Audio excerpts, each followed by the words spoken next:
Hey guys, welcome. So today mag-unbox tayo. So kakaiba, dito ako sa gubat mag-unbox.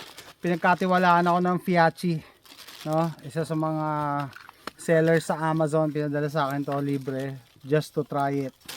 And perfect. Sabi ko dito ko itatry sa property namin para pwede ako mag nighttime shooting. Okay, let's see what's inside. So this is their new product, a pistol and light combo by Fiachi. Okay. So USB charger cable. Oh, so this is rechargeable hex tool and the pistol laser light laser combo. Oops. Made of aluminum body. Okay, we're testing the Fiachi light and laser combo. We're looking at the AR500 target. You see the laser? Yes, sir. I don't know. AJ, aim the laser at the target. Shoot. Shoot.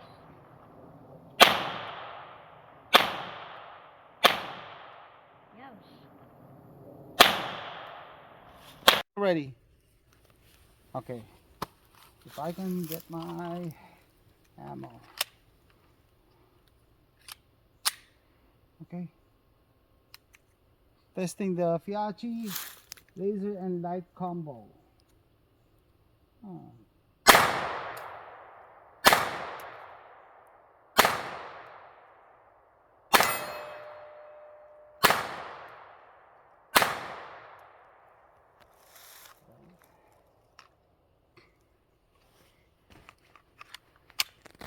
Dad, my headphones aren't working. Hey, hold They on. aren't Can working. you see it? Can you see the light and the laser Yeah, on the tree? yeah. Okay. Here we go.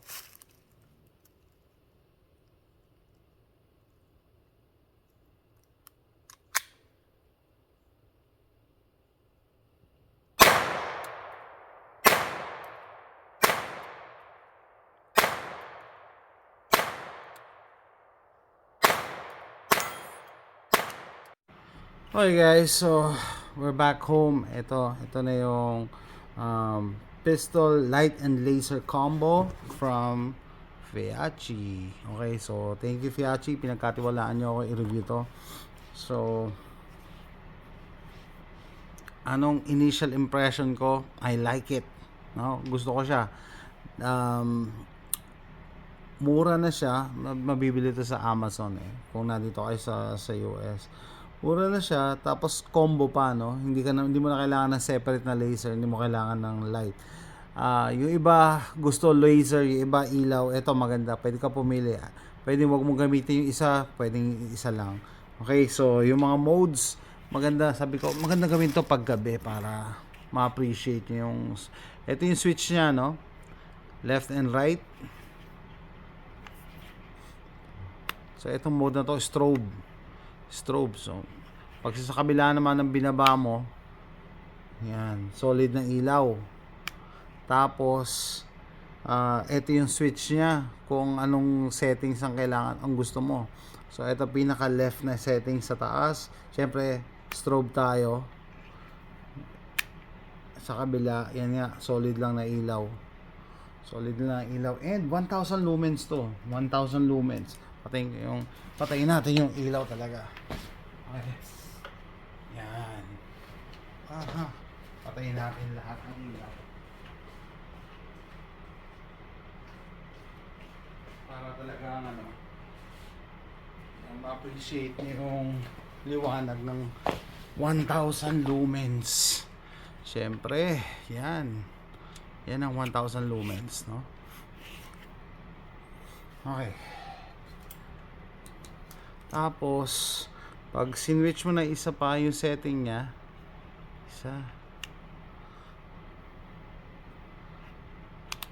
strobe pa din yung kaliwa. Yan, ito ano to, Laser and light combo. Ewan ko, nakikita nyo ba yung ano? Ito yung laser, oh. Nakikita nyo ba yung laser? So, meron ka ng flashlight, may laser ka pa. Hindi ko alam kung nakikita ng camera yung ano. So, ito yung combination. Tapos yung pinaka-extreme na right setting. So, patayin muna natin. Alam ko ito, ano lang to, laser lang. Yan, laser lang siya. So, kung gusto nyo laser lang, pwede. Kung gusto nyo ilaw lang, pwede. Kung gusto nyo strobe, yung kaliwa palagi ang strobe. Yan. Kaya sabi ko, ano yan, no? May mga tao ayaw ng laser. Ako, kung tactical perspective, ayoko ng laser kasi baka makita ako. So, ilaw lang. Pero kung blinking, maganda. Kita nyo, yung nagpunta kami sa property, no? Maganda kasi on target ka. It just so happen na kami sa property. Ang dala ko noon Keltec P17, masyado maliit kaya hindi ganong naka-attach sa rail. Tapos wala akong pang-adjust sa ilalim. So para i-adjust mo, eto, kailangan mo ng maliit na hex tool, pinakamaliit. Ito, ina-adjust niya yung elevation. Tapos sa side naman, adjust niya yung windage. Windage is left and right. So makita nyo, pag full size yung barrel, ito, polymer 80, Glock 17. Susunod, lalagay ko to. Ito, dalawa lang slot nito Taurus TX22. Kasya din siya to dito. Ito na siguro yung pinakamaliit na pwedeng lagyan. Pero poging-pogi siya pagka sa full size. Pogi. So, ito pa. No, sabi ko, binigay ng rechargeable to. At least hindi ka na bibili ng battery, no? Isa pa yan sa pros, no? Hindi ka na bibili ng battery, USB. Sabi ko, saan ito So, by the way, to wala tong laman kasi hindi pa ako tapos dito sa build na yan. Sabi ko, saan ko to i-charge? Hanap ako ng hanap. Magreklamo na sana ako doon sa dealer Wala naman charging port. Walang charging port. Yan yung laser. Ito yung ilaw. Okay? Wala. Yung pala, may button kang pipindutin. Very unique design. I-press mo tong button. Ito palang kabila.